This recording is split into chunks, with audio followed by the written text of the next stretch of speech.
tardes o buenas noches, ¿cómo están ustedes? Buenas noches, ¿qué tal? Buenas noches. Buenas noches, vamos a desarrollar el curso hoy día. Buenas noches. Vamos a tener esta primera sesión con ustedes y quisiera saber quién está del centro ahí, por favor, para ver si proyecto yo o van proyectando, como gusten. Buenas noches, doctor Chirino, ¿cómo estás? Soy Víctor Ceballos del Centro de Estudios. Ya tenemos al grupo de alumnos para empezar el curso. La señorita Adela Campano va a ser la que se encarga de la plataforma. Del doctor Chirinos es abogado, máster en Derecho Civil y Comercial. Se encuentra actualmente estudiando un doctorado. Tiene diversos diplomados, entre los que destacan la Universidad de George Washington en Parlamento, Democracia y Gobernabilidad. En el Congreso de los Diputados Españoles, el 7º curso para asesores jurídicos parlamentarios, realizado en Madrid, España.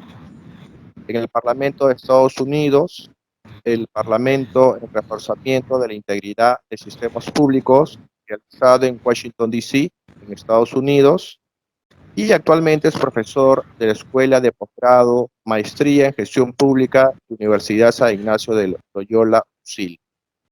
El doctor es un gran catedrático de nuestro Centro de Capacitación y Estudios Parlamentarios. Sin más preámbulo, le hago el pase al doctor Chirinos para que dé inicio al primer módulo de este curso. Buenas noches tengan todos ustedes y muy agradecidos por su paciencia. Estamos aquí conectados. El día de hoy vamos a hablar lo respecto al primer módulo de Derecho Parlamentario y espero que este primer módulo, que ya lo hayan leído y lo podamos explicar, que nos permitan a la vez hacer algunas preguntas que usted, por parte de ustedes y por mi persona, que permitan ampliar en los conceptos vertidos en la documentación brindada para lectura. Quisiera, por favor, que me informen si están visualizando en estos momentos ya el PPT. ¿Visualizan? Sí. Sí, profesor. Perfecto. Entonces, vamos a ver los fundamentos generales del derecho parlamentario. Entonces, lo primero que tenemos que ver son los antecedentes del derecho parlamentario. Y para ver los antecedentes del derecho parlamentario, tenemos que hablar del origen del Parlamento. El material que se ha preparado y que viene ya por varios colegas siendo revisado, es un material que le da preponderancia al origen del derecho parlamentario español. Sin embargo, como ustedes saben, el origen del Parlamento nace en Inglaterra por la situación de los lores o de los representantes de las ciudades que buscaban tener ciertos derechos y limitar el poder del rey. Por eso es que decimos que se remonta a la Edad Media, pero estamos hablando de la alta Edad Media que le conocen los historiadores, es decir, la Edad Media que va a dar paso al gran Renacimiento ilustrado y finalmente a la Edad Moderna. Se le llama de que el origen del Parlamento es cuando se forman ciertos órganos consultivos del rey. ¿Qué quiere decir órganos consultivos? Consejeros, los más notables varones o jefes de algunas zonas eran llamados para asesorar al rey. Y se incorpora la representación de la burguesía. Este término burguesía ha sido mal utilizado porque el término burguesía tiene otro origen. ¿Alguien me puede decir qué entiende por burguesía?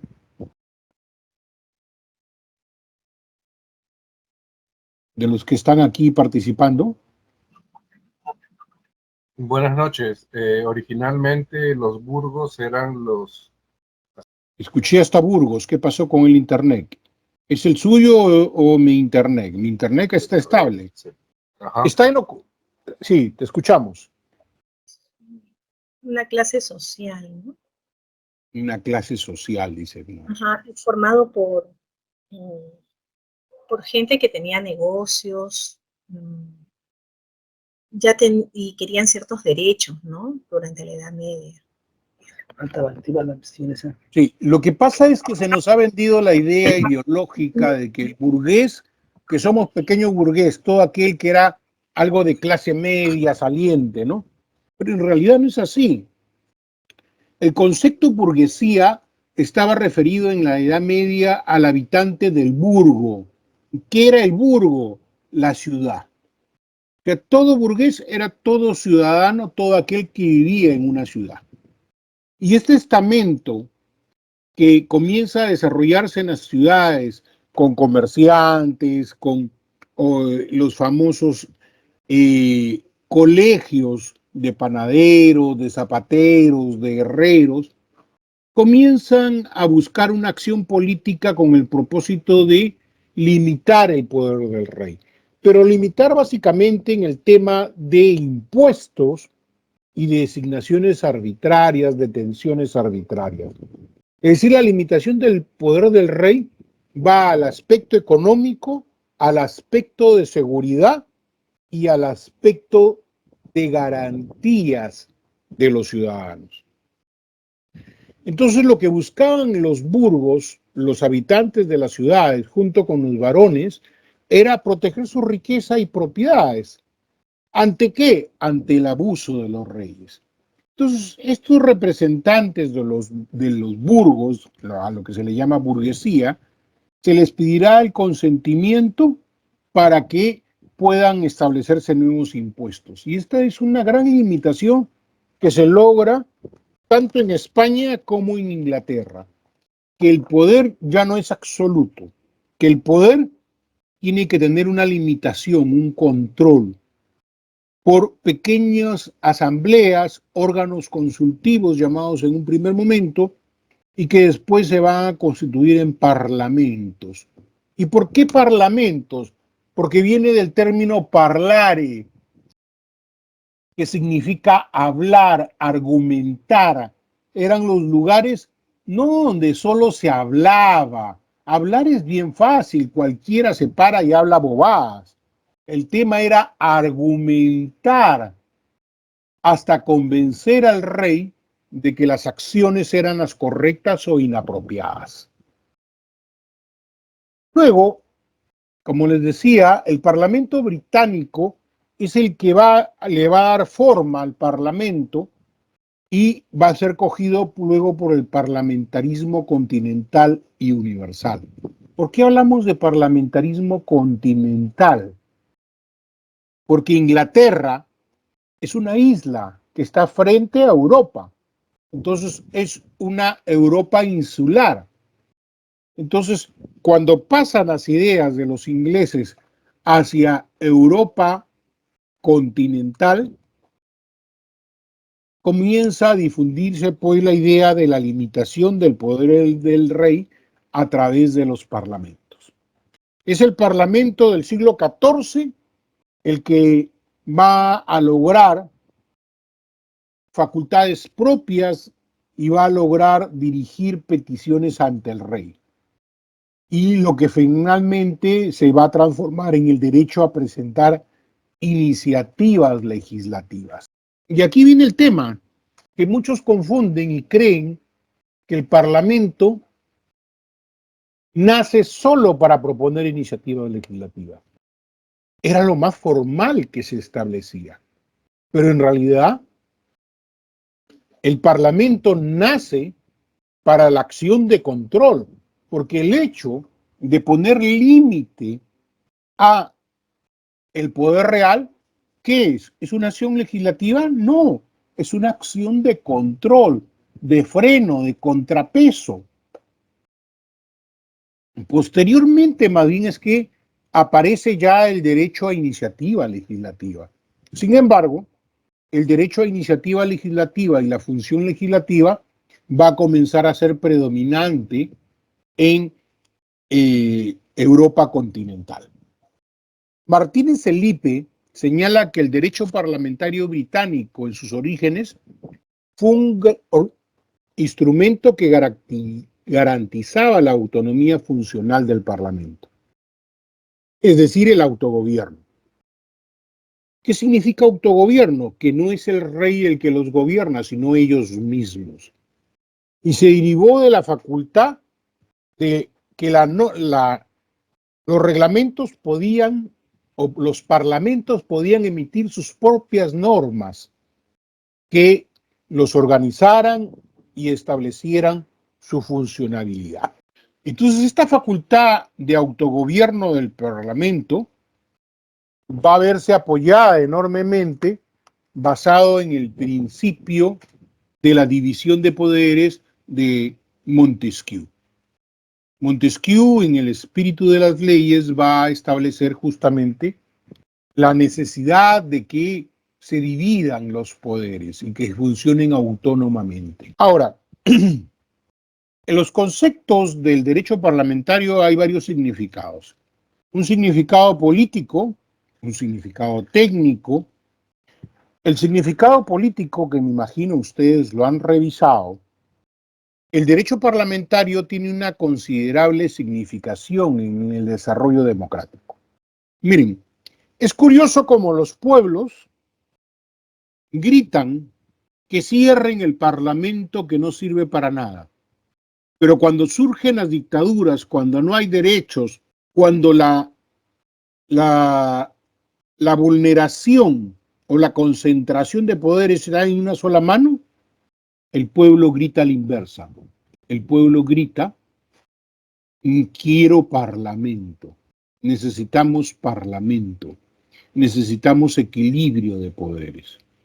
Y esto es no solo en Latinoamérica, es en todo lugar donde ha habido autocracias. Entonces, históricamente, un país sale de una dictadura o de una autocracia hacia un modelo democrático.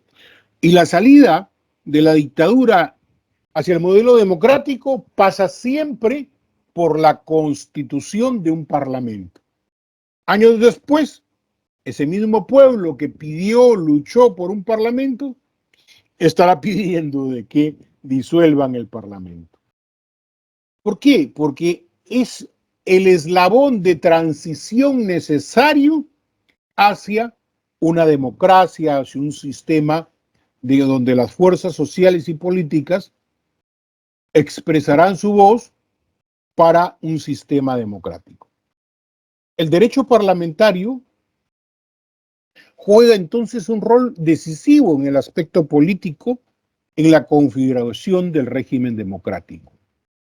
Y dependerá del ordenamiento parlamentario la consolidación o degradación de las instituciones previstas en la Constitución. ¿Por qué? Porque el Parlamento siempre será la expresión de la ciudadanía. Y será la expresión razonada o hepática del pueblo. Y un significado técnico del Parlamento. Entonces, en el significado técnico, los doctrinarios, y destacamos ahí a Martínez Elipe, dice que el modelo técnico jurídico que ha de presidir el funcionamiento del Parlamento adquiere una especial trascendencia política, porque su significación no viene dada exclusivamente por el contenido formal, regulador de la actividad parlamentaria, sino básicamente por el efecto político que ha de producir como instrumento que garantice la eficacia de los trabajos parlamentarios. ¿Qué quiere decir esto? ¿Cómo lo traducimos esto? Miren, desde la perspectiva técnica, los parlamentos, al constituirse por sí mismos, elaboran sus propias normas para su funcionamiento. Y la funcionabilidad de estos parlamentos se va a dar por estas normas que existen. Si bien es cierto, estas normas coadyuvan al desprestigio o al prestigio de un parlamento, no es el único factor. El otro factor también es el político. Yo les pongo un ejemplo trascendental acá, en base a nuestro parlamento peruano. La tradición parlamentaria en el Perú desde inicios de nuestra república, por el caudillismo propio de América Latina incluso, es que constituyamos reglamento donde año a año cambiamos presidentes del Congreso. O sea, nuestros congresos están constituidos para ser cambiados presidentes y presidencias de comisiones anualmente. ¿Esto ayuda o no a la gobernabilidad? Lo verán en el resultado de mi tesis doctoral. Sin embargo, les puedo adelantar algunas cosas. Entre ellas, de que los únicos países de América del Sur que no tienen un periodo de un año son Chile, que es por todo el periodo parlamentario, y Brasil, que es por la mitad de su periodo parlamentario. Tanto presidencias de comisiones como presidencias de sus cámaras. ¿Esto da estabilidad política? Sí. ¿Esto da mayor gobernanza? Sí.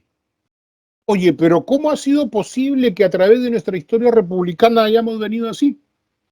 Revisen ustedes la historia de los presidentes del Congreso y van a encontrar algo que estamos repitiendo 200 años después. Que en un periodo cortísimo de tiempo hubieron hasta 5 presidentes del Congreso a inicios de la República, al igual que presidentes. El tema es, ¿se hace institucionalidad de esa forma? ¿Se logra una gobernanza de esa forma? Definitivamente. Y Chile y Brasil sí tuvieron estabilidad. Las grandes democracias del mundo tienen una estabilidad y una permanencia por el periodo parlamentario. Nosotros, producto de nuestros juegos de reyesuelos, ambicionan a ser siempre presidentes. Por eso es que esta perfección o deficiencia de los reglamentos, dice el IPA, depende que el Parlamento cumpla bien o mal su misión, pues la iniciativa, tramitación y aprobación de las leyes, el juego político entre el Ejecutivo, el Legislativo y el funcionamiento sano o patológico del régimen arranca precisamente de una afortunada o torpe regulación.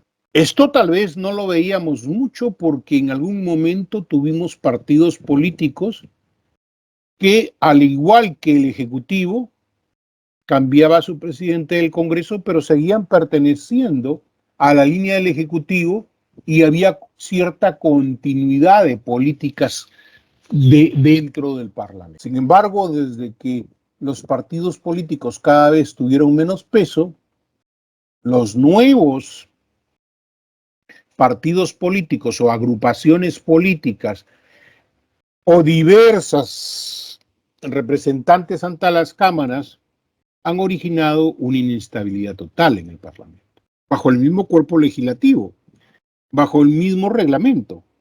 Entonces, no basta que las normas parlamentarias construyan con perfecta corrección técnica y jurídica un procedimiento previsto para elaboración de leyes o para control parlamentario o para representación, sino fundamentalmente de las adopciones de las decisiones políticas, las cuales son la síntesis de argumentaciones y contraargumentaciones esgrimidas en los debates parlamentarios que deben estar racionalizados para no caer en la anarquía y la ineficiencia. Miren, esto me recuerda a otra cosa que lo vamos a ver más adelante, pero debo señalarlo. Los reglamentos de los congresos no son camisas de fuerza. Los parlamentos y la Constitución no es ni un código civil, ni un código penal, ni leyes orgánicas. Son normas principios, son normas rectoras. ¿Por qué? Porque tienen que ajustarse a los tiempos en sus interpretaciones y significados. Tiene que ser como una camisa que le quede perfectamente a un XL como yo, como a un small. Y ese reglamento se acomodará perfectamente. ¿Por qué? Porque es normas principios, no normas detalladas.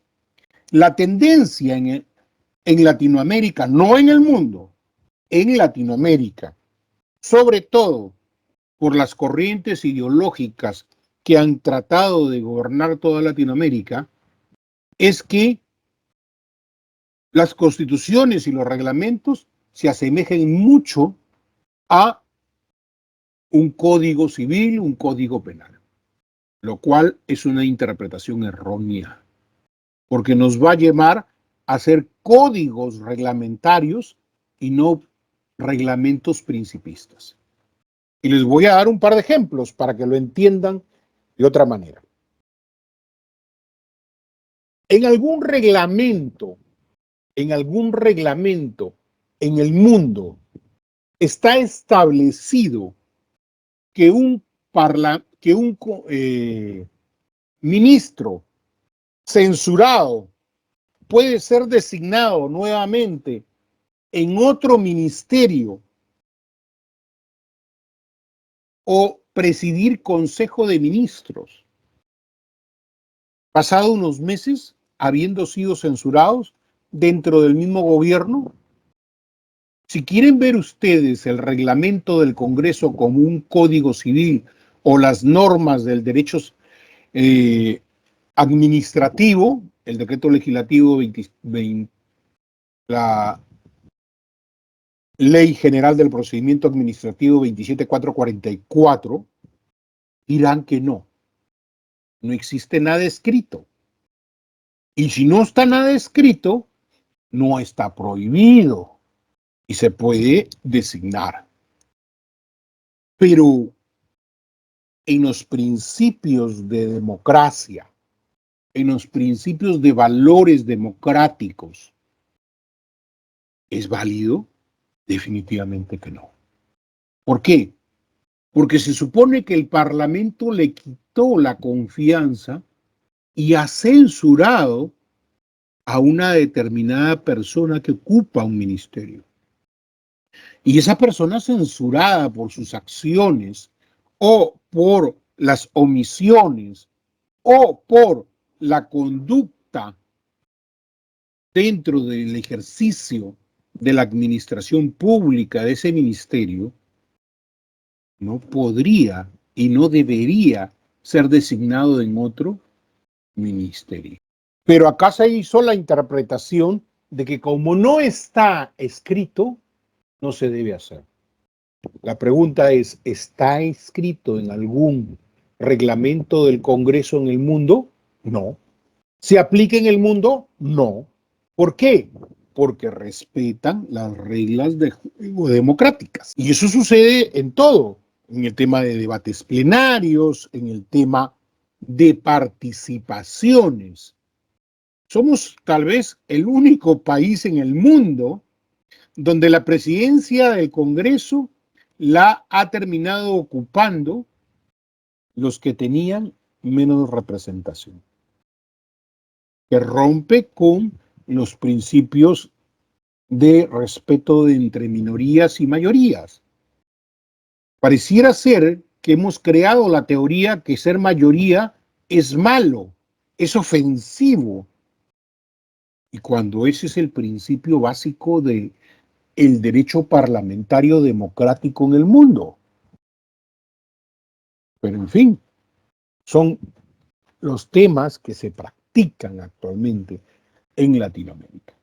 Siguiendo con el significado técnico, debemos también señalar que el contenido normativo de los reglamentos parlamentarios debe caracterizarse por ser suficientemente racional y flexible.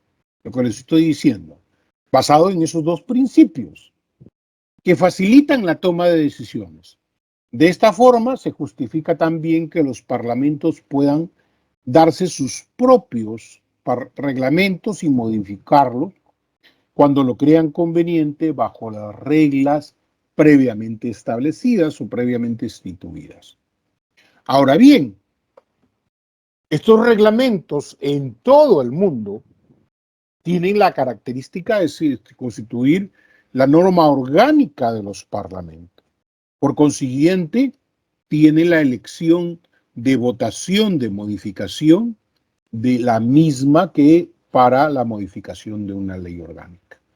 ¿Cuántos votos se requiere para la modificación de una ley orgánica en el Perú?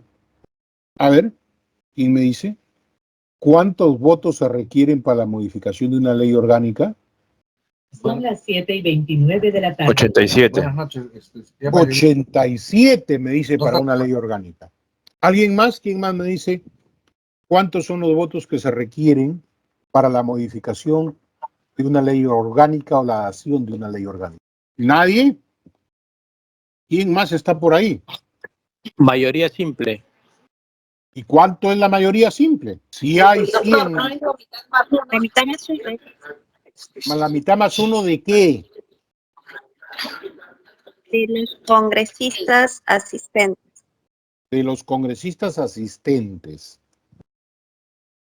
Del número ¿Quién de- más? ¿Qué hacer? ¿O del número legal? Es la mitad del número legal. Sí, del número legal. La De los mitad más 130. uno del uno número del número legal. Total de congresistas. Ajá. Del número Ah, total. 130 El número legal es el sería número total.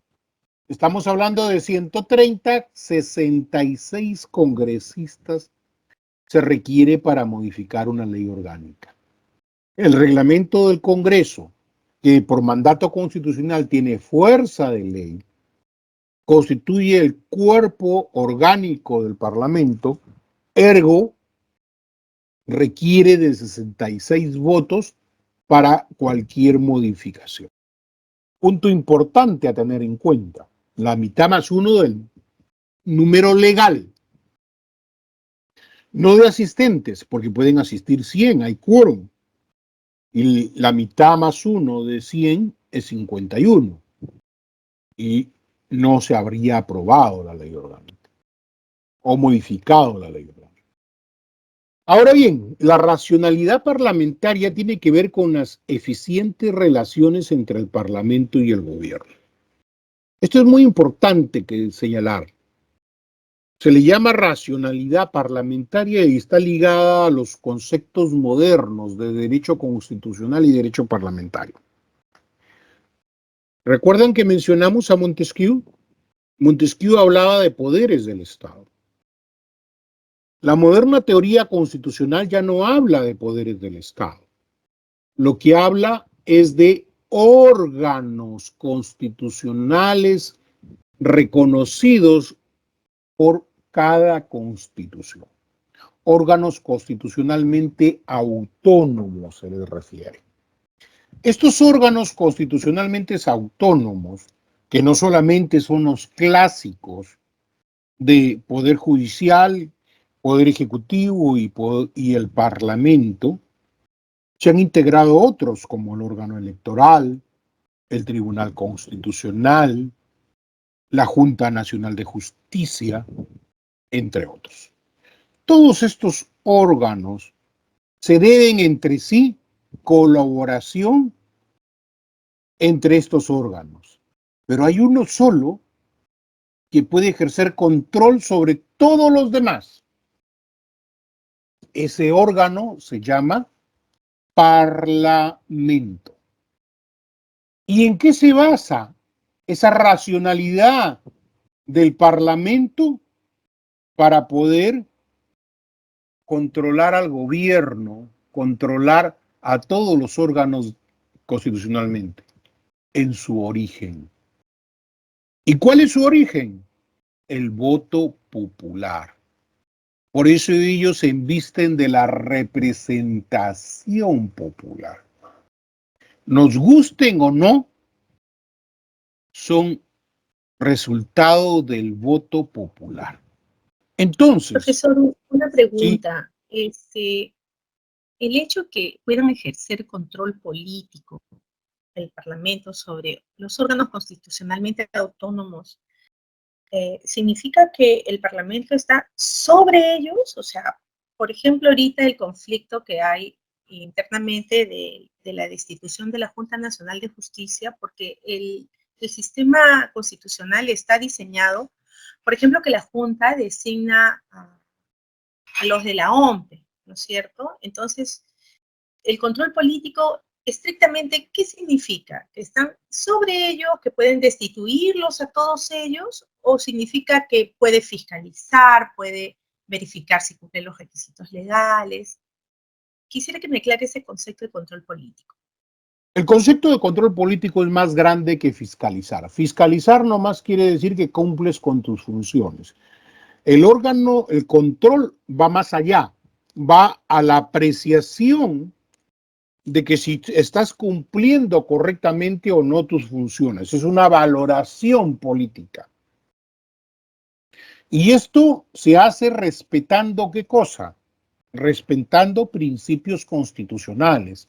El Tribunal Constitucional, en sentencia, ha señalado claramente que el Congreso de la República no puede tener límites en la acción de su control político más allá de los límites de cumplir con el debido proceso y adicionalmente de cumplir con una adecuada votación al respecto. ¿Qué significa esto de cumplir con el debido proceso y la votación? Oiga, pero anteriormente le quisieron hacer a la Junta y no había un debido proceso, no había un proceso preestablecido. También lo ha dejado a salvo el Tribunal Constitucional, no de ahora, no de ayer, sino en una sentencia de Tineo Cabrera y luego aclarado más en la sentencia del caso Alejandro Toledo.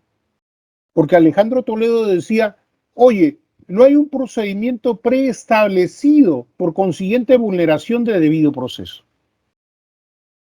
El Tribunal Constitucional dice que muchas de las figuras de control político no son figuras preestablecidas.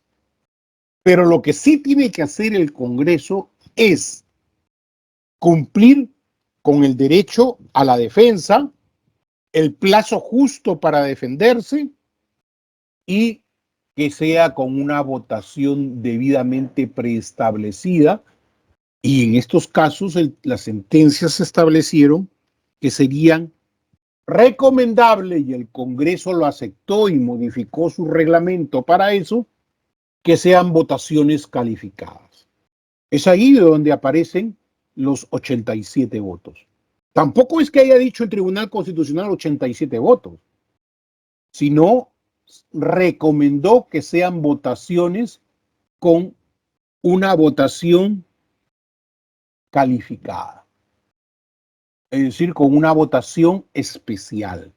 Y el Congreso de ese entonces consideró que una votación especial para no cometer abusos debían ser los 2/3 y estableció los 87 votos. Entonces, aquí el tema es que se nos tiende a confundir cuando ya hay escrito, y recomiendo leer la sentencia Tineo Cabrera, la sentencia de Alejandro Toledo sobre comisiones investigadoras, y que se extiende porque hacen un desarrollo a todo el control político, y la sentencia última que sacó el Tribunal Constitucional, ese sí actual, estableciendo de que los magistrados no pueden limitar los derechos de control político, porque la limitación del control político podría acarrear en un futuro apoyar dictaduras y violación de derechos humanos y violación de procedimientos. ¿O es que no estamos viendo nosotros que existen diversos tipos de medida y cada vez está más vigente esa frase: para mis amigos todo y para mis enemigos la ley? Entonces, alguien tiene que poner orden. Y eso no es que sea capricho del Parlamento peruano. Históricamente, desde los orígenes de la formación, el que puso coto a esto, los parlamentos han ido limitando, así como se han limitado también ellos en su accionar, han ido limitando acciones del poder. Y no estoy hablando solo del ejecutivo, sino también del judicial. Un ejemplo, en la Inglaterra, que da origen a los parlamentos, hace que los parlamentos saquen precedentes y se expresen de que no se puede encarcelar a personas sin una causa preestablecida y sin un juicio justo. Antes bastaba la orden del juez para que te detengan y te metan preso, y sin juicio justo podía ser sentenciado.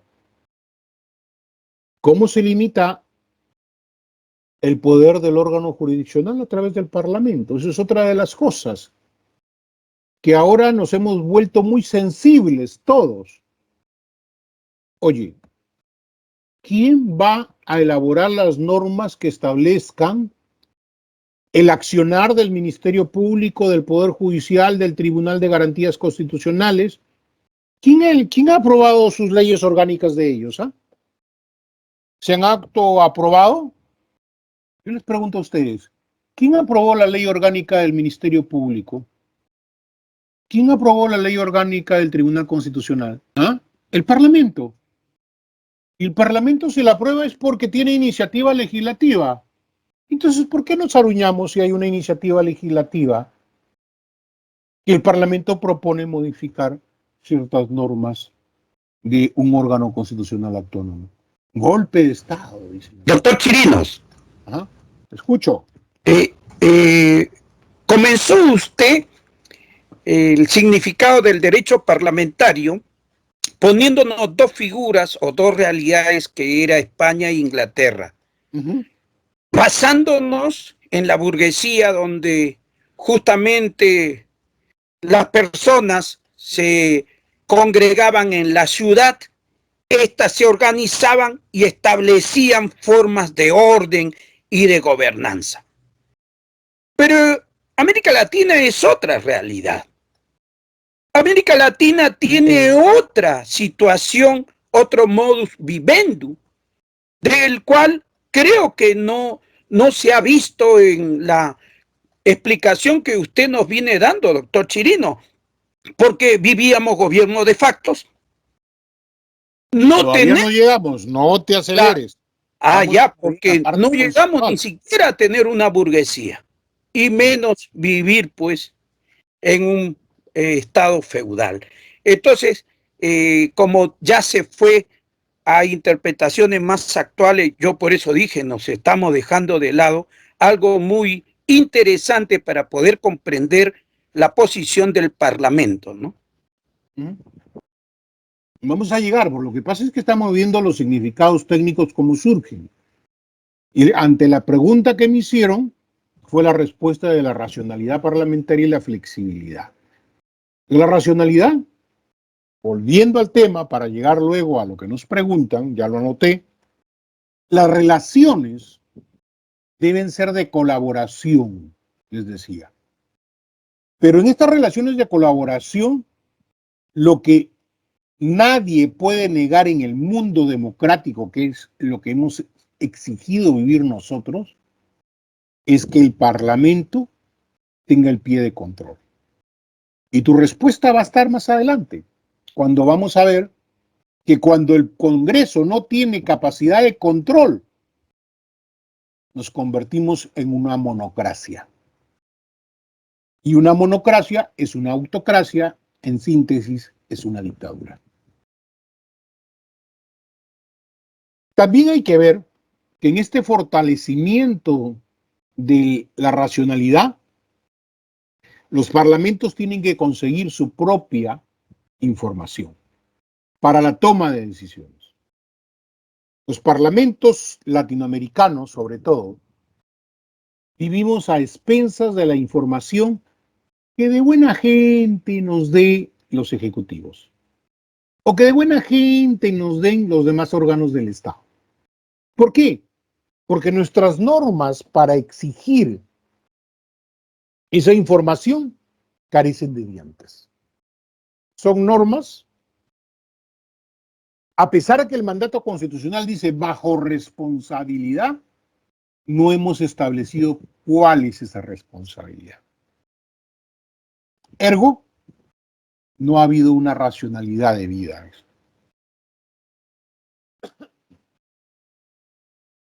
Pero, ¿cómo sucede esto? Esto lo han superado en otros países. Lo ha superado Europa y Estados Unidos, creando instituciones propias de generación de información. En el Congreso peruano hemos tenido intentos.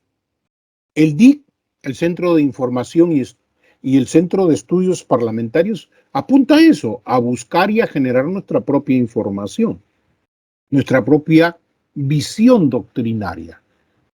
Lamentablemente, empezaron como órganos técnicos, pero posteriormente no se les ha permitido desarrollarse como órganos técnicos, sino más bien como órganos, no diríamos políticos, pero sí órganos para cobertura.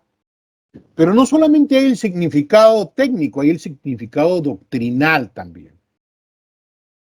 Y se forma a partir del reconocimiento de la preocupación del derecho parlamentario, que es de tiempos recientes y que no se ha tomado en cuenta la importancia política y jurídica de esta disciplina. Y ahí se ha saltado un tema. Martínez Felipe, citando al maestro Tosi, maestro italiano, en su obra El Derecho Parlamentario, señala que la inquietud doctrinal por el derecho parlamentario ha estado en relación directa con la influencia que el Parlamento ha tenido en la vida política. Y antes de entrar al concepto restringido, vamos aquí, en este aspecto doctrinal, a aprovechar para explicar la pregunta. ¿Cuál es el problema de Latinoamérica, de América del Sur y América del Centro, de ascendencia española, romano-germana? El mundo occidental de Europa y las 13 colonias inglesas eran tenían una influencia del derecho romano-germánico, pero fundamentalmente habían desarrollado sus burgos o ciudades y habían revisado en Francia e Inglaterra a los clásicos griegos. Si ustedes van alguna vez a Washington, van a encontrar que Washington parece una ciudad griega, porque revisaron a los grandes maestros clásicos del pensamiento parlamentario en Atenas. Y de alguna manera había una experiencia de gobernación. Pero ¿qué pasó en América? Y ahí la pregunta.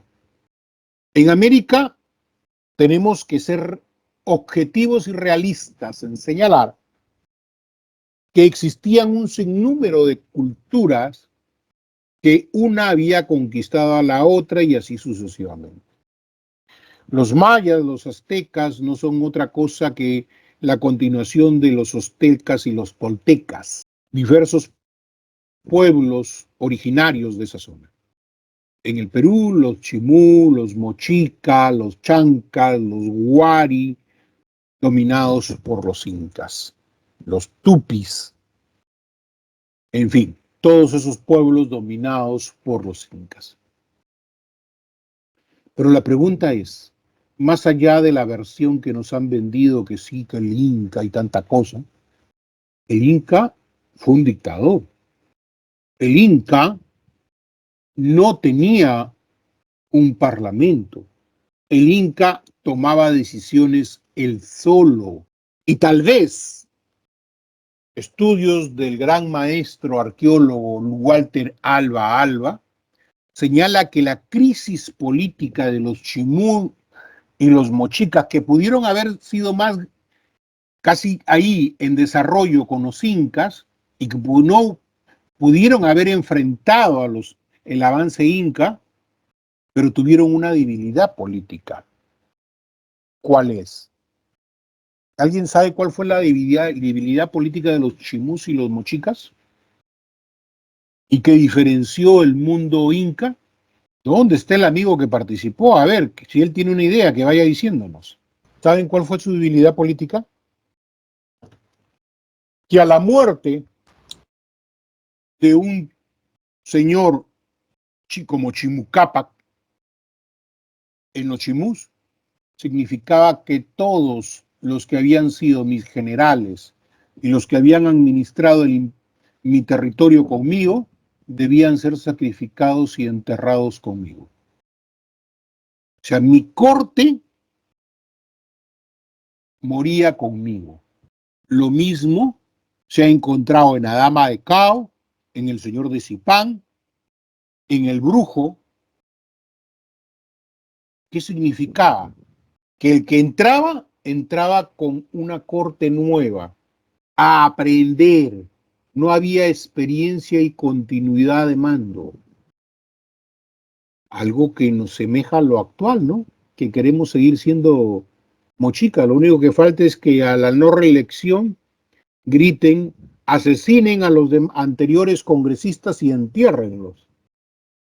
A la usanza mochica y chimú. Los incas, al contrario, hasta antes de Huáscar y Atahualpa, había uno que se iba a dedicar a controlar la panaca real y otro a gobernar. Pero había quien mantenía las tradiciones del antiguo Inca y el historial y los logros del antiguo Inca. A eso nos llegan los españoles. Y aquí también hay otro tema que debemos tener en cuenta. Nosotros fuimos un virreinato, no fuimos una colonia. ¿Qué significa? Que el virreinato era como una provincia más de España, pero al ser como una provincia más de España, debía ser regida no por naturales de la zona, sino debía ser regida por españoles mandados directamente por la corona. Por eso es que todos los virreyes en toda América del Sur eran mandados de España por la corona. Muy diferente a ser colonos que tenían su propio gobierno, lo que significa que no cambiamos más que de jefe sin participación popular. El moche, el chimú, el chanca, el tiahuanaco, el paracas, el vicus no participaban en las decisiones del alto mando. Tampoco participó en la época inca y mucho menos en la época de el español. Por eso es que cuando se constituyen los primeros parlamentos, los ávidos de poder, nuestros burgos, por llamarlo así, ¿quiénes eran? Los criollos. Si ustedes revisan, todos los que participaron en las guerras independentistas eran criollos. San Martín fue criollo, Bolívar fue criollo, Unanue fue criollo, Lamar fue criollo. ¿Quiénes eran los criollos? Los nacidos en territorio peruano. Eran criollos que deseaban administrar sus países, pero esa ambición de poder hizo que, y los vuelvo a insistir, los invito a revisar, en la página web del Congreso pueden ustedes revisar la historia de los presidentes del Congreso y van a encontrar que en los primeros años de República tuvimos cantidad de parlamentarios. No teníamos tradición parlamentaria. Y a esto continuamos y ahí lo dejamos porque vamos a ver después la evolución. El concepto restringido de derecho parlamentario. Quiere decir que es un concepto corto, que ha venido siendo estudiado sobre las bases al considerar al Parlamento como una institución que tiene un fin primordial de elaborar leyes para regir la vida del país. Este concepto restringido a una sola función parlamentaria, lamentablemente, es lo que solo ve nuestro pueblo y lo que les hace ver nuestros medios de comunicación. De esta forma se ha reducido su contenido a las normas que regulan la actividad legislativa por el inter corporis. Por eso es que muchas de las instituciones de control parlamentario no han terminado de ser debidamente desarrolladas en el reglamento.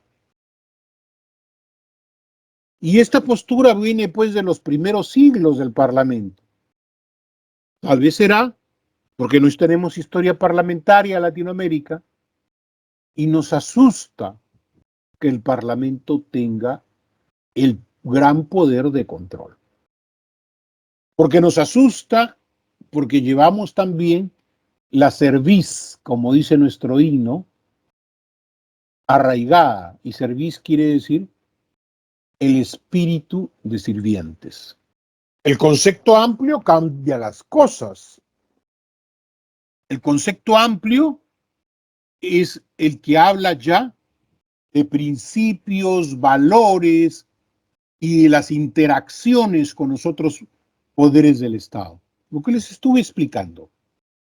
El derecho parlamentario se basa en relaciones jurídicas y políticas basadas en principios, en valores, muchos de ellos no necesariamente desarrollados en su reglamento, pero sí enunciados en su constitución o en sus reglamentos, para respetar las interacciones, pero sobre todo para garantizar el accionar del Parlamento y para garantizar las funciones del Parlamento.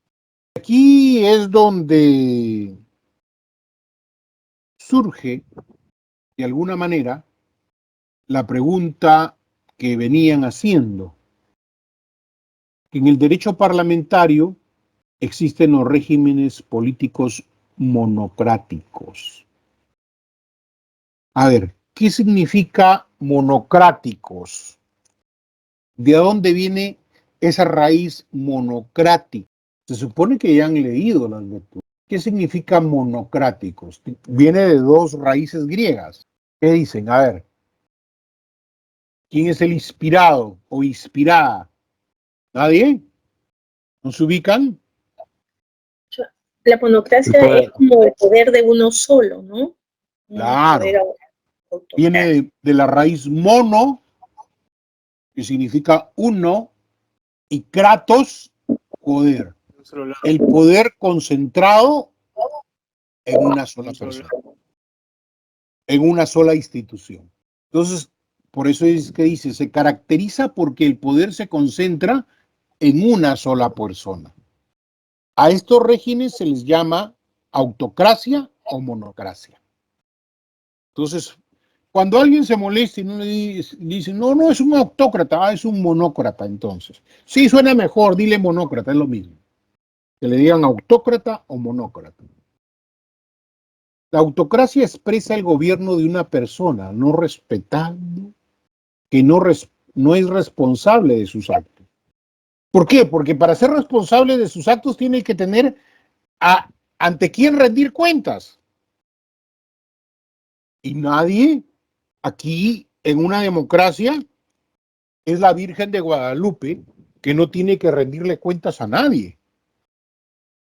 Y cuando algún órgano del Estado dice, a mí no me puede tocar nadie, es un autócrata, porque piensa que no es responsable de sus actos ante nadie.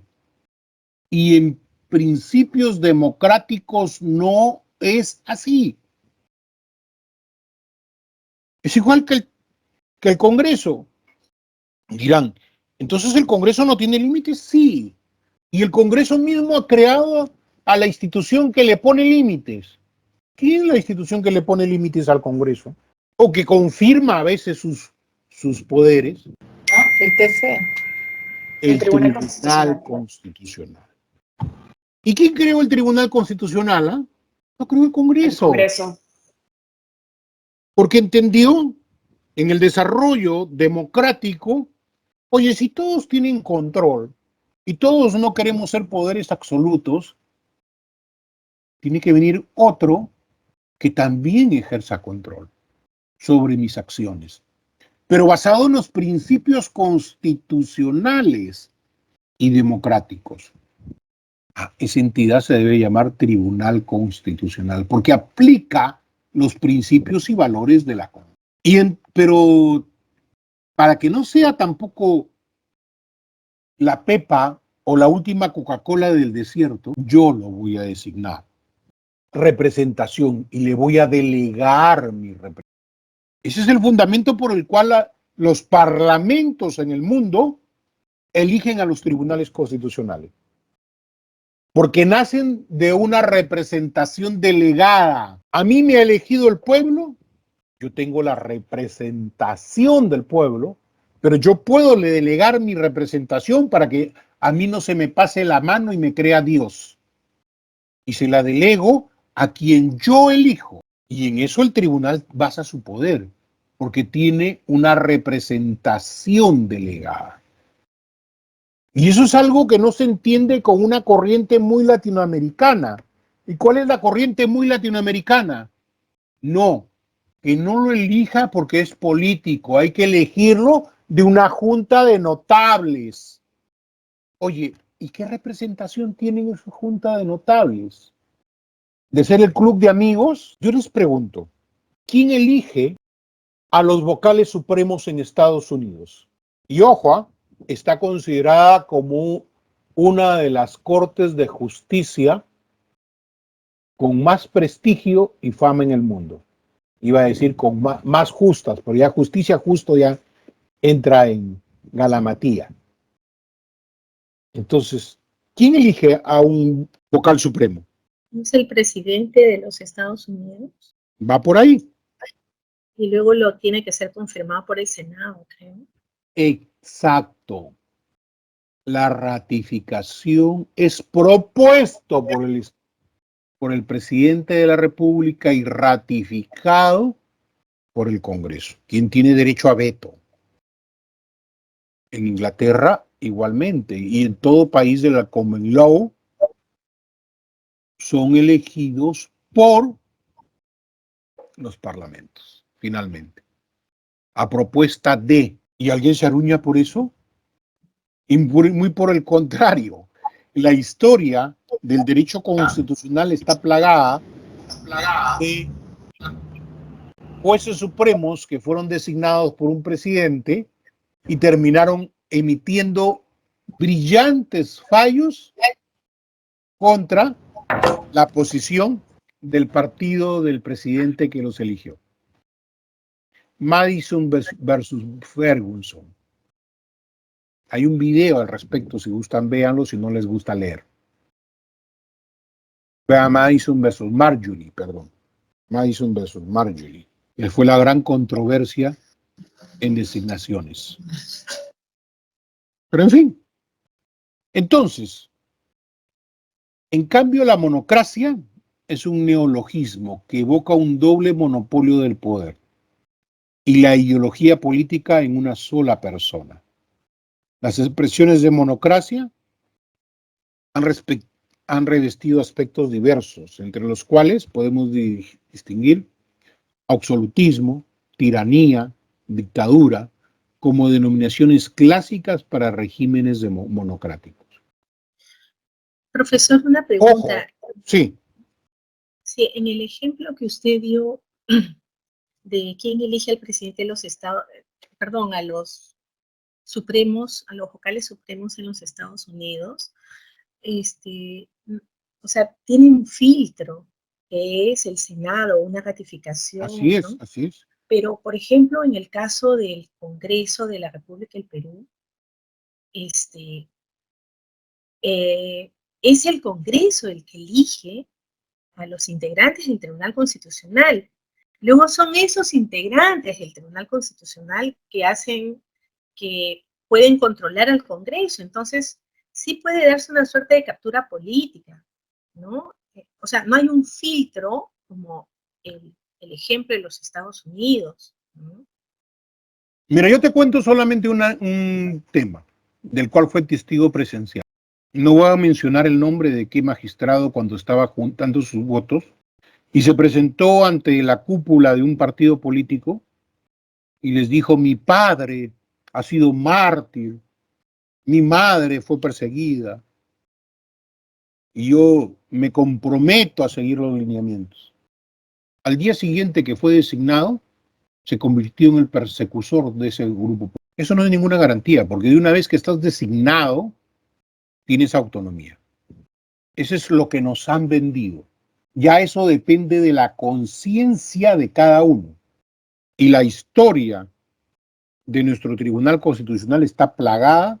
Doctor, ¿no se sumaría que en el Congreso exista esa mayoría para que se pueda presentar de manera completa la figura ante la propuesta que pueda hacer el presidente o en este caso el propio Congreso? Porque ahora ya no tenemos mayoría. Antes teníamos mayoría y la mayoría en el sentido conocido era el carpetazo y se acababa. Hoy existen más negociaciones, más situaciones que llevan a una interpretación equivocada de lo que puede establecer la Constitución. Lo que pasa es que están yendo a otro campo. El tema de la configuración de los parlamentos no es parte de esto que estamos viendo. Dieter Nolen, los sistemas electorales en América Latina, se los recomiendo leer a Dieter Nolen, los sistemas electorales en América Latina. Está en la biblioteca del Congreso, por si acaso, para el que diga que no puedo comprarlo, ahí está. ¿Ya? Y de repente van a encontrar los subrayados que hice yo. Oh, ya me delaté. Yo los hice, sí, yo los hice. Nos habla de que el problema del sistema latinoamericano es que tenemos un sistema electoral que está hecho y el cual defienden los grandes genios del sistema electoral peruano, aquel que fue uno de los notables, es que ha originado este sistema de pulverización y de reparto de la votación. Y que origina también falsas mayorías. Sí, aquí la interpretación es para ambos lados, ¿ah? El sistema, es decir, el sistema de conteo de votos y el sistema de repartición proporcional que se hace, tiene que ser revisado. En Europa, en Estados Unidos, es diferente a lo que utilizamos nosotros. Y ahí está uno de nuestros problemas. Para que tengan una idea, con 5% tienen 5 parlamentarios. A partir de allí, si no alcanzas el 5%, no tienes parlamentarios. Pero al momento de distribuir la torta, no se vuelve muy proporcional, que digamos. Porque en realidad, ¿cuánto fue el porcentaje que alcanzó la señora Keiko cuando tuvo 70 y tantos congresistas? ¿Alguien recuerda? Revísenlo, por favor. No pasaba del 33%. Pero que a la hora de aplicar la proporción le significó 77 congresistas. Hay planteamientos sí más audaces que plantean que como el sistema francés, el sistema del parlamento no se decide sino hasta la segunda vuelta. Los que pasan a segunda vuelta, habrá una nueva votación parlamentaria y ahí se decidirá. Este es ya un tema de votación. Volviendo al tema que nos ataje en la noche, los regímenes políticos monocráticos quiere decir que no hay parlamentos, que no existen parlamentos. Sí existen parlamentos. Lo que pasa es que los parlamentos han sido diseñados para no ejercer control político, no poder hacer el check balance y el equilibrio de poderes con el Ejecutivo. Y se convierten en parlamentos débiles o de adorno ante los ejecutivos. Para que tengan una idea nomás, la conformación de comisiones investigadoras, que es un derecho de minorías por principios parlamentarios, en muchos de los parlamentos donde se han restablecido monocracias, requieren de una votación especial calificada. Los pedidos de información a los cuales nuestros congresistas tienen derecho individualmente, por consiguiente, los 130 congresistas tienen derecho, no existe en toda Latinoamérica. Igual, la mayoría ¿Es una vicepresidencia o es la mesa directiva de la Cámara la que selecciona qué pedidos de información se remiten o no? Existen parlamentos, pero no tienen peso, no se les puede, no sirven de nada para contrarrestar el centralismo del poder. Y estas monocracias existen en Corea del Norte. Corea del Norte tiene un parlamento liderado por Kim Jong-un. La misma Cuba tiene un parlamento. Venezuela de Maduro tiene un parlamento. Recordarán ustedes que ganaron por primera vez hace pocos años la oposición, pero poco o nada pudo avanzar porque las normas no le permiten hacer realmente control. Entonces, para tener un régimen político monocrático, tenemos que tener un sistema constitucional y un sistema reglamentario que no permite el control parlamentario. Y esa es la clave de poder lograr un sistema monocrático. Pero hay que también diferenciar, porque a veces algunos dicen, monocrático es el sistema presidencialista. No. ¿Por qué? Porque el sistema presidencialista, que si bien es cierto, el centro del poder es el ejecutivo, y ese es el clásico modelo norteamericano, que fue irradiado a Latinoamérica, y aquí va la segunda parte de la respuesta. ¿Por qué no adoptamos la monarquía constitucional europea como España? Uno, que rechazábamos todo, no había eso porque rechazábamos lo español, lo europeo, lo de Francia, sino fundamentalmente porque éramos Latinoamérica un país de caudillos. Cada quien quería ser jefe de su pequeño espacio geográfico. Entonces nos gustó mucho la figura del presidente. Lo que pasa es que la figura del presidente en Estados Unidos, en la Constitución norteamericana, y eso es lo que no plasmamos en muchas de las constituciones, sino hasta después vamos plasmando en las constituciones peruanas, los padres fundadores de Estados Unidos, como Washington, como John Adams, entre otros, Benjamin Franklin, establecieron un principio básico, el check and balance, el equilibrio de poder. Y para eso crearon instituciones de control y censura al presidente de la República. Esquema que no va a ser recogido en el Perú, sino en las últimas 3 o 4 constituciones. Entonces, el centralismo del poder del Ejecutivo va a tener al otro lado un parlamento fuerte porque tiene instrumentos de control fuertes. Y ojo, no solo para el poder político, sino también para el poder económico, para el poder militar, para todo poder pasa por el control norteamericano.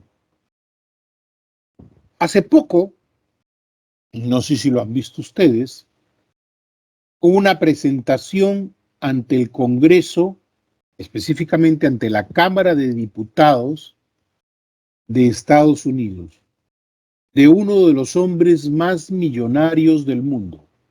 ¿Vieron eso o no? ¿Lo han visto? ¿Quién fue? Donald Trump. No. Donald Trump es un millonario de medio pelo, ¿ah? Me parece, doctor, que fue Mark Zuckerberg. Mark Zuckerberg. ¿Y por qué Mark Zuckerberg tiene tanto dinero, ah? ¿Quién es Mark Zuckerberg? ¿Alguien Creador sabe? de Facebook. ¿Y Creador de Facebook. ¿Solo Facebook? No, de ¿Solo el Meta. dueño de Facebook? ¿Ah? De Meta. De Instagram, de empresa Meta. Meta. Sí, ¿no? De Instagram, de Facebook, de Meta. y de todo lo que esté ligado a redes sociales, ante las preguntas bien preparadas, bien documentadas, porque el que entra a una comisión especializada en Estados Unidos se tira los 4 años o 2 años en diputados y como se reelige 2 años más en la misma comisión, termina siendo un experto en el tema y a ellos no les va a contar el Ejecutivo ni les va a pintar la cara. Terminó este señor, ¿qué cosa haciendo en el Parlamento? ¿Qué creen que terminó haciendo en el Parlamento? Hombre, que si retira todo su dinero de Estados Unidos, podría generar una crisis económica terrible. ¿Qué creen que hizo? Pidió perdón por el uso de los datos de los ciudadanos que participan en Facebook, en Instagram y todos estos sistemas de redes sociales, porque no se les había preguntado ni pedido su autorización para la utilización de su data. Cuando alguien nos quiere decir que monocrático es el sistema presidencialista, es un sistema presidencialista sin un parlamento capaz de ejercer control, básicamente. Pero un sistema presidencialista con un parlamento con poderes, lo que hará es originar un check balance, como quisieron los americanos y los padres fundadores de la Constitución norteamericana. Es decir, un equilibrio, ¿correcto? ¿Preguntas hasta ahí? Los regímenes políticos parlamentarios. En términos generales, ya siempre se ha dicho que los sistemas democráticos se complementan la representación efectiva del electorado, la cual cultiva una relación entre los organismos representativos y ejecutivos. Y aquí ampliamos un poquito la pregunta del amigo sobre el tema de representación. Cuando hablamos de representación estamos hablando de voto popular. Y aquí es donde surgen dos posiciones ideológicas bien marcadas, ¿no? ¿Democracia representativa o democracia participativa? A ver, ¿alguien me puede decir qué es lo uno y qué es lo otro? ¿Qué es una democracia participativa y una democracia representativa? En la representativa elegimos, valga la redundancia, representantes, ¿no? En la participativa, por ejemplo, participamos en una, no sé, en una votación, no sé, para una consulta que nos hagan, por ejemplo, no sé, el gasoducto, etcétera, ¿no? Claro, participamos todos mediante nuestro voto, ¿no es cierto? El tema está en que cuán fácil es una democracia representativa y una democracia participativa de ejecutar. Se trató en algún momento de levantar el esquema griego del ágora, donde los ciudadanos se reunían siempre para opinar y tomar las decisiones trascendentes. Eso era la democracia participativa. Lo que pasa es que yo siempre he dicho medias verdades son grandes mentiras. ¿Eran todos los ciudadanos griegos los que participaban? ¿O solo era un determinado grupo los que participaban? Solo participaban los paterfamilies, las Profesor, cabezas disculpe. de familia. Sí, te escucho. Sin embargo, es cierto lo que dice, sin embargo, Aristóteles pensaba que la democracia, o las democracias, perdón, solo funcionan en espacios pequeños, ¿no? 30.000, Exacto. 50.000, 100.000 exagerando, ¿no? O sea, si él viviera acá y viera, no sé, la realidad actual, países como Perú, Estados Unidos, etcétera, diría eso no es democracia, porque no... Hacemos la salvedad que usted ha hecho, ¿eh? No participan todos, ¿no? Exacto. Y finalmente no participaban todos, los ilotas, los esclavos, las mujeres, salvo que sea una mujer que dirige, las mujeres atenienses que tenían derecho a voto. Las demás metrópolis griegas no participaban las mujeres. Solo los paterfamilies, las cabezas de familia. Y eran grupos minoritarios, pequeños, los que tomaban las decisiones por todos. En la evolución de la población, con las teorías kelsenianas y el mundo de la posguerra, se crean los sistemas electorales. para buscar la participación de todos los ciudadanos. ¿Por qué? Porque antes de eso no participaban todos los ciudadanos, no participaron en la configuración de las 13 colonias todos los ciudadanos que estaban en Estados Unidos. No participaron todos los que estaban en Francia. Y en América Latina, siguiendo ciertos recortes que establecían nuestras constituciones, que tenías que tener mayoría de edad, tener empleo, estar debidamente registrado, una serie de condiciones, y las mujeres no votaban. Entonces se va creando mecanismos. Hasta ahora el sistema norteamericano tiene de alguna manera esos mecanismos.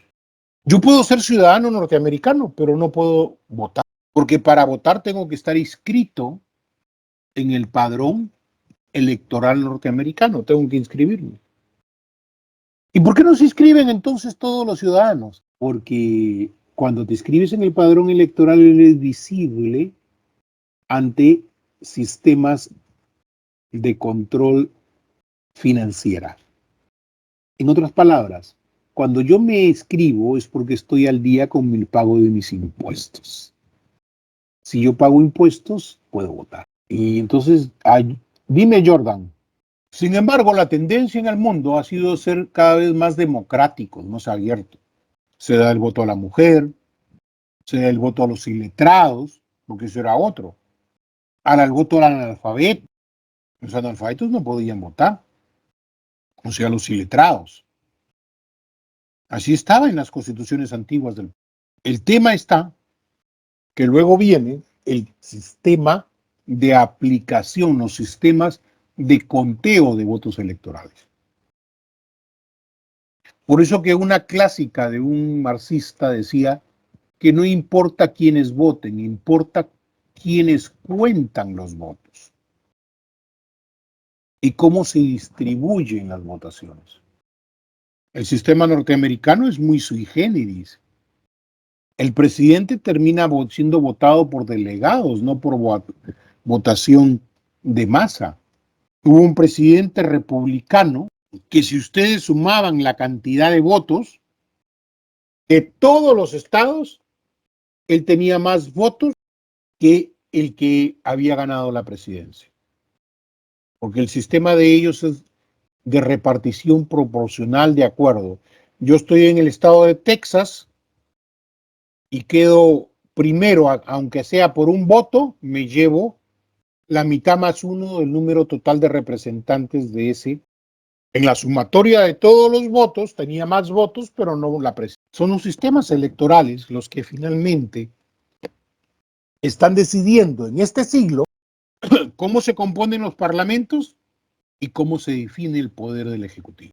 El voto es universal actualmente, pero el sistema de proporcionalidad y de reparto son diseñados en los famosos sistemas electorales. Ahora, los regímenes políticos parlamentarios.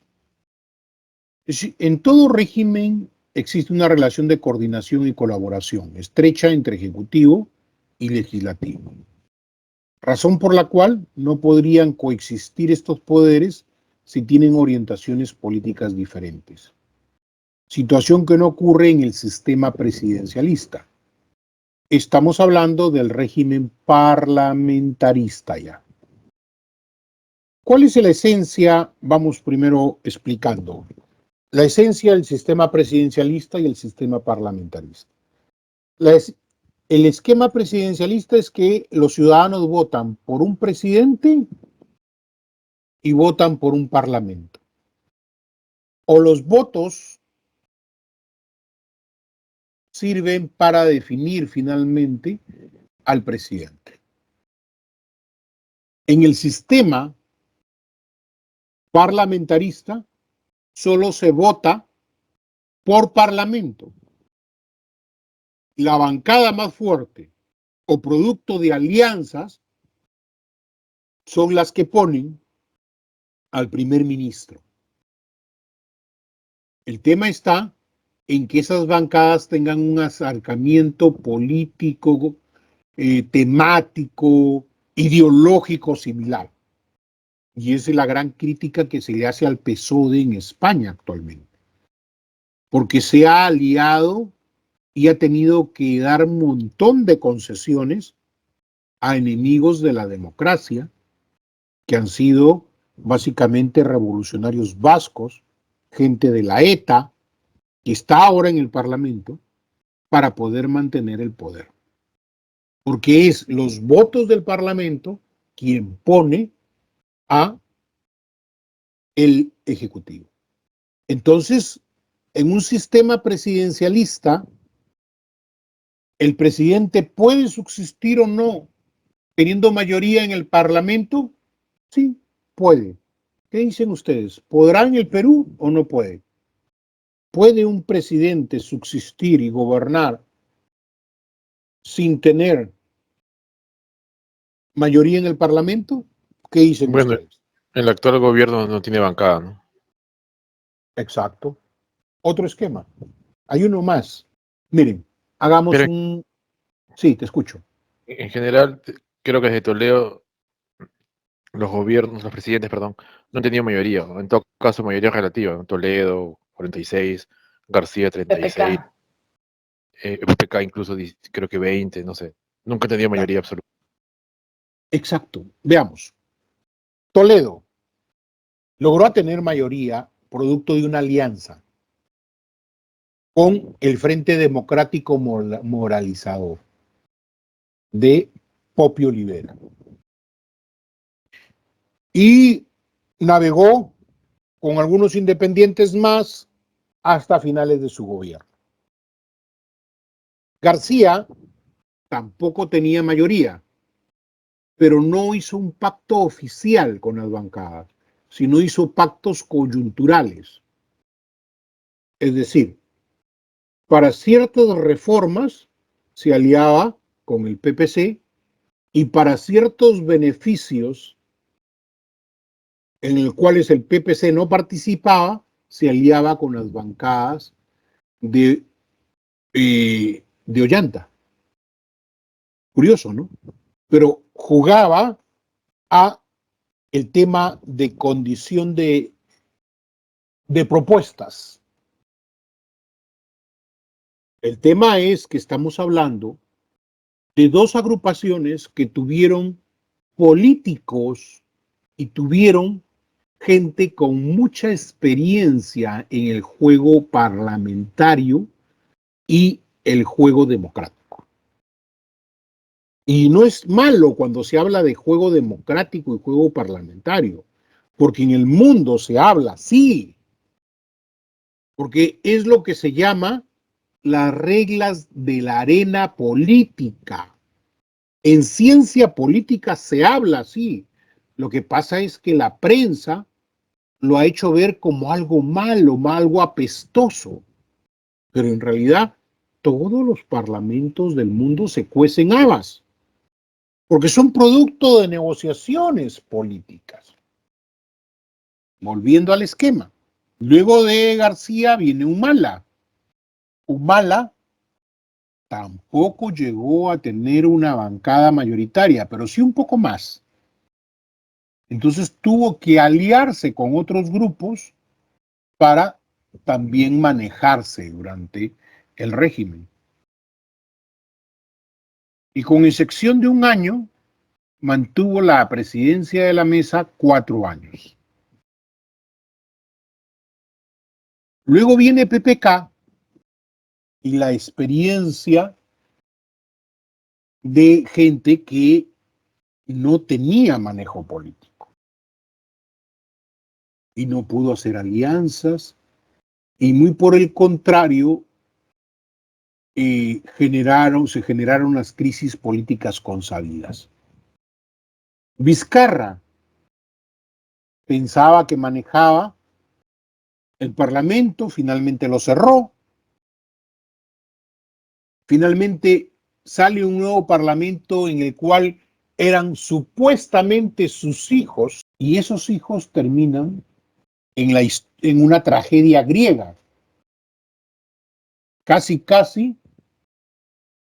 en el mito de Zeus y Cronos. ¿Alguien ha escuchado el mito de Zeus y Cronos? Sí, profesor. Buenas noches.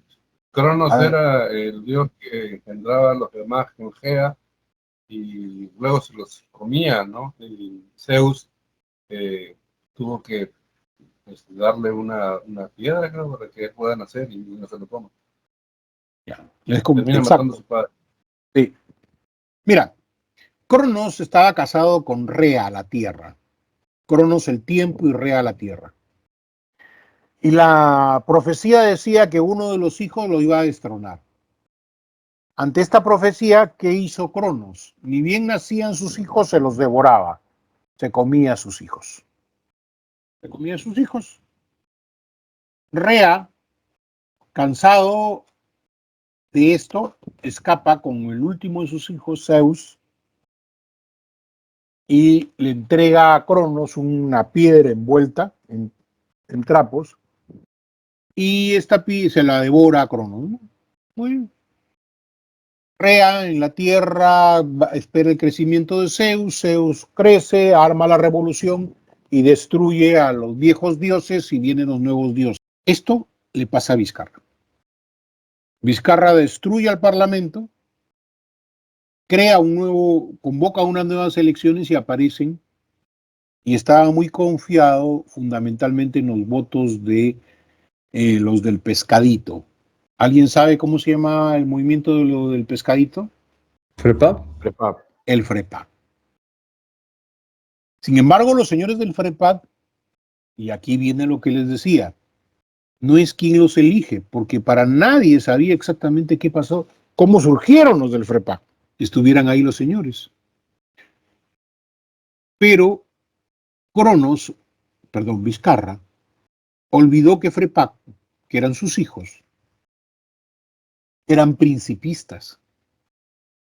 Y cuando les demuestran a ellos que había cometido actos de corrupción, los del FREPAP que lo habían protegido terminan siendo quienes votan su vacancia.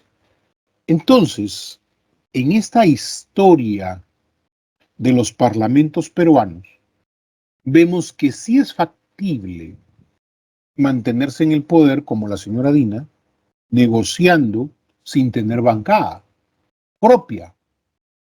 Todo está en el tema del juego político, en las relaciones de coordinación y colaboración que puedan tener con el Parlamento.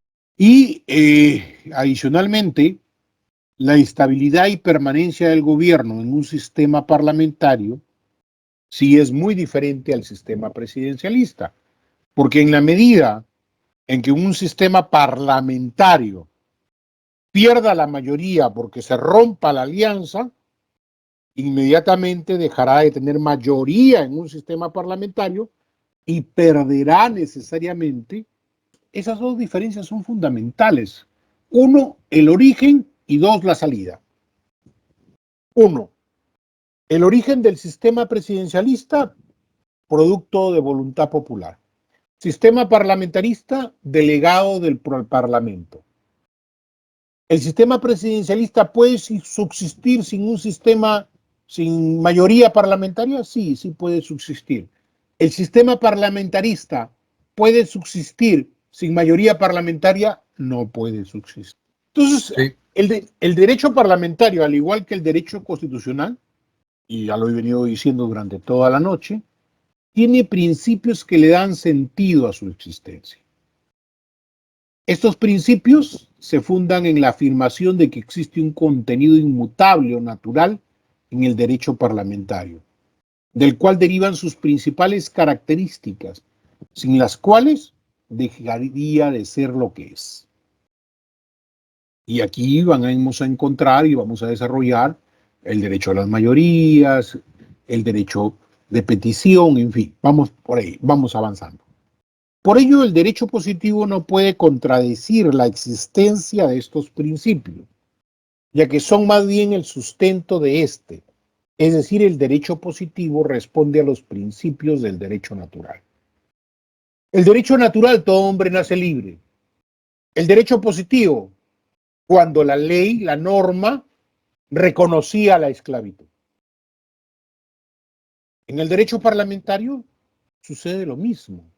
El principio es que los parlamentos tienen funciones clásicas de legislar, controlar, representar, y le agregan una función más moderna que es la de designar. Que para mí no es moderna porque nace también con esas funciones el Parlamento. De esas funciones, cuando se limitan a estas funciones, ya no estamos cumpliendo los principios inmutables, sino estamos haciendo que el derecho positivo, es decir, la norma, el reglamento, limite el derecho natural, el derecho a control propio e intrínseco del Parlamento. ¿Y cuáles son estos principios? Son sustantivos y adjetivos. Los principios sustantivos son el de representación, el de libertad, de información y de igualdad. Profesor, ¿y qué significa cada uno de esos principios? Veamos. El de representación. En la base fundamental. ¿Por qué? Porque nace de la voluntad del pueblo. Yo represento a mi pueblo. Esto nació, y hay una teoría sobre la teoría de la representación. Hay un curso de representación política que se dictaba en el centro, no sé si lo volverán a dictar. Tengo una parte de trabajo ahí también en el tema de representación y se lo explico rápidamente. En sus inicios, la representación era una representación como máscara, como escena. Si yo representaba al gremio de los orfebres, yo tenía que defender los derechos de los orfebres. No podía votar en contra del derecho de los orfebres, porque representaba un determinado sector. Eso no es malo. Y ellos me obligaban, si yo era representante de los sindicatos, yo tenía que velar por los derechos de los sindicatos. Y los sindicatos me obligaban a votar conforme era mi votación clásica y tradicional. Sin embargo, posteriormente esto fue reemplazado por la representación a través de partidos políticos, de corrientes ideológicas partidarias, que si yo sé que estoy votando por ese partido, estoy votando por ciertas acciones que va a tomar ese partido, pro empresa, pro Estado, pro vida, pro aborto, en fin. Entonces, yo sé cómo va el paquete. En la concepción del derecho parlamentario dice, oye, no puede ser que elegido el representante no pueda analizar con mejores datos, con mejor fuentes de información, y no puede estar supeditado al interés de su grupo por el interés de la nación. Ergo, el parlamentario es libre de votar como mejor le parezca, porque se supone que el principio fundamental es de que él viene a representar a una comunidad, pero fundamentalmente viene a representar los intereses de todo el Estado peruano. Y si los intereses de esa comunidad entran en colisión con los intereses del Estado peruano, él deberá elegir entre los intereses de su facción o los intereses del Estado peruano. Y es por eso que la Constitución establece que los congresistas representan a la nación y no están sujetos a mandato imperativo ni a interpelación por sus votos. El gran problema de esta concepción es que ha originado que como no son políticos tradicionales, entre comillas, sino son políticos modernos que se suben a una determinada agrupación política para llegar, ni siquiera se agrupan, sino son golondrinas independientes que están pululando el aire democrático y deciden votaciones de acuerdo a su mejor parecer y entender. Por eso es que este principio de representación va ligado al principio de libertad, que posibilita a los integrantes del Parlamento actúen con absoluta libertad, que puedan expresar sus propias opiniones, emitir su voto para la toma de acuerdos, sin ningún condicionamiento ni injerencia. Esta libertad es ejercida de manera independiente e individual. Sin embargo, no debemos olvidar de que ellos fueron elegidos por determinadas bancadas y que deberían obedecer a la disciplina parlamentaria.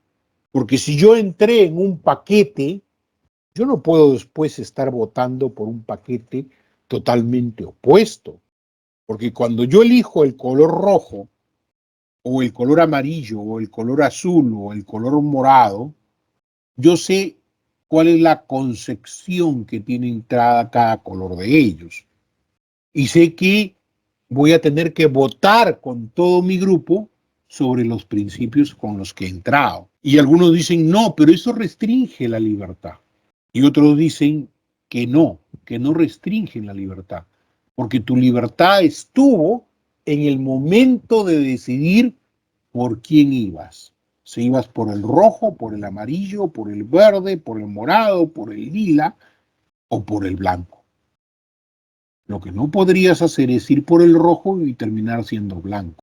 Eso está finalmente dentro de todo el tema del principio de libertad. El derecho a pedir información, que es fundamental, y esto es lo que diferencia una autocracia de democracias más sólidas. La capacidad de solicitar información para poder establecer ¿qué cosa? Mi decisión final. Las decisiones se toman informados. Y si yo no tengo información privilegiada, oportuna y de fuente veraz, no puedo tomar una decisión para establecer mi voto. Ergo, tengo que tener la facultad de poder solicitar información. Y en esta facultad de solicitar información, dado a que los parlamentos en el mundo no son debidamente atendidos por los ejecutivos, los parlamentos como los de Estados Unidos, Canadá, han logrado crear sus propios sistemas de información al interior de sus cámaras, que les permita a ellos tener información propia y no supeditada a la información que les dé los ejecutivos. Uno de los orgullos de los americanos es el servicio de investigación de la biblioteca y de la oficina de presupuesto norteamericana. El principio de igualdad. Todos los congresistas son iguales. Por eso el concepto que somos primus inter pares, el presidente del Congreso. El primero de sus pares, es decir, el primero de sus iguales. Porque todos no tienen 2 o 3 votos, todos tienen derecho solo a un voto. Entonces todos tienen derecho igual. El tema es cómo se asocian para emitir sus votos, generando mayorías o minorías. Entonces la igualdad radica en el valor del voto, en la capacidad de participar en los trabajos, en los debates, en la posibilidad de pedir información, en la posibilidad de tener igual mis derechos a mis servicios de asesores, mis técnicos, mi ambiente físico para trabajar. Principio de igualdad parlamentaria. Los principios adjetivos, y vamos terminando porque la noche nos gana. Los principios adjetivos son los requisitos que deben cumplir para que los trabajos legislativos se conduzcan con orden, con eficacia y en un tiempo prudente, de tal forma que los principios sustantivos encuentren en el trabajo de los congresistas su concreción en leyes y en determinaciones que adopten. En otras palabras, son aquellos principios que dan contenido a los principios subjetivos, que son las reglas de debate, los procedimientos parlamentarios, cómo debatir, qué tiempo debatir, porque si imagínense, yo tengo el derecho a debatir, a participar, perfecto, inicio, y fue famoso, y esto ha ido regulándose en el tiempo, en el Congreso peruano, era famoso un congresista, Carlos Enrique Melgar, que dicen que llegó a hablar 18 horas consecutivas, porque te daban la palabra sin tiempo. Se iba a votar un tema y no había los votos y necesitaban que vengan todos sus parlamentarios a esa bancada. Entonces dijeron que hable Carlos Enrique y pusieron a hablar a Carlos Enrique y Carlos Enrique habló 18 horas seguidas. En un parlamento actual eso es inconcebible porque hay plazos, hay tiempo, hay orden. Entonces, eso es el principio adjetivo, el establecer orden, el establecer la prudencia en el tiempo. Y eso todavía nos falta en comisiones, porque en comisiones sí, el congresista puede hablar muchísimo tiempo. Ya algunos presidentes de comisiones establecen ciertos parámetros de tiempo, pero muy poco. Los debates en comisiones por lo regular son muy extensos o eran muy extensos. En este último quinquenio no he visto debates extensos, pero en fin.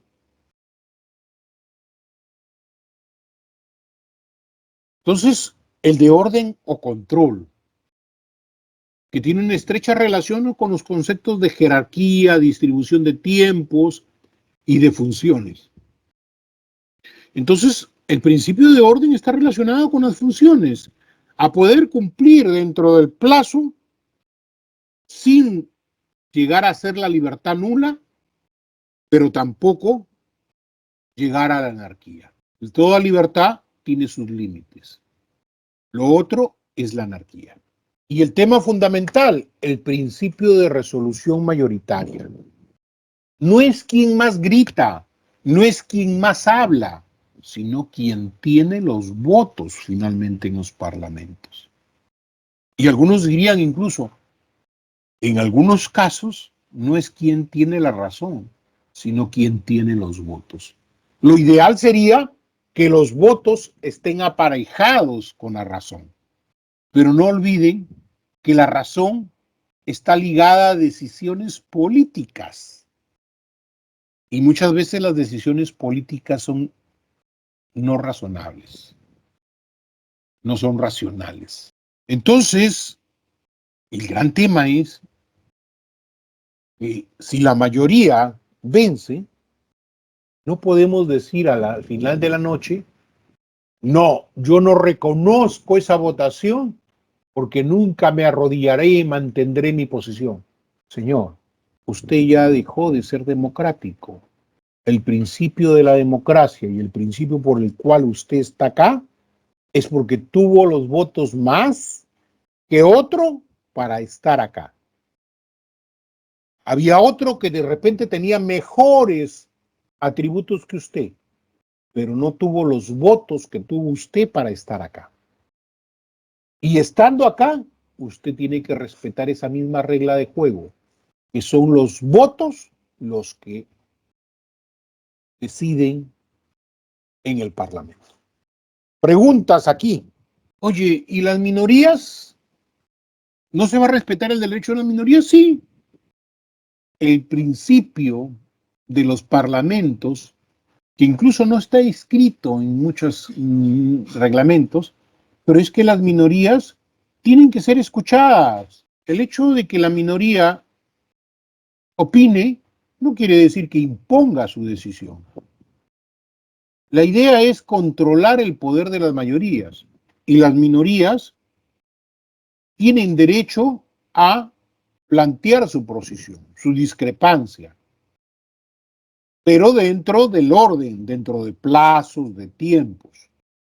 Porque si yo soy minoría y por lo peor tengo bancada de a uno, no voy a pedir que siendo bancada de a uno hablar más que el tiempo que tiene una bancada de 30 o 40 integrantes. Entonces vienen los sentidos de razonabilidad, proporcionalidad que se manejan en los parlamentos. Y bueno, y con eso estamos terminando los principios y la base del derecho parlamentario. Y para colegir el tema del Parlamento peruano en este contexto, es que estamos en un duro aprendizaje, en un país que no tenemos historia democrática, en un país donde la reelección fue anulada y demostró que era peor la cura que la enfermedad.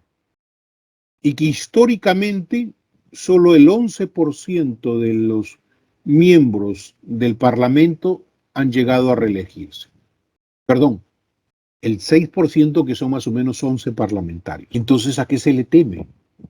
¿No será que la experiencia hace que convierta de alguna manera el Parlamento en mejor posicionado ante, no digamos su archienemigo, pero sí a quien tiene que condicionar siempre el poder, que es en los ejecutivos? Entonces, la necesidad de los parlamentos va a ser una lucha histórica siempre entre no ser agradables al poder, pero servir para controlar el poder. Bien visto por los ciudadanos, porque finalmente no ejecuta, pero sirve para garantizar la democracia y los derechos de lo que debemos mantener como principio. Muy bien, gracias.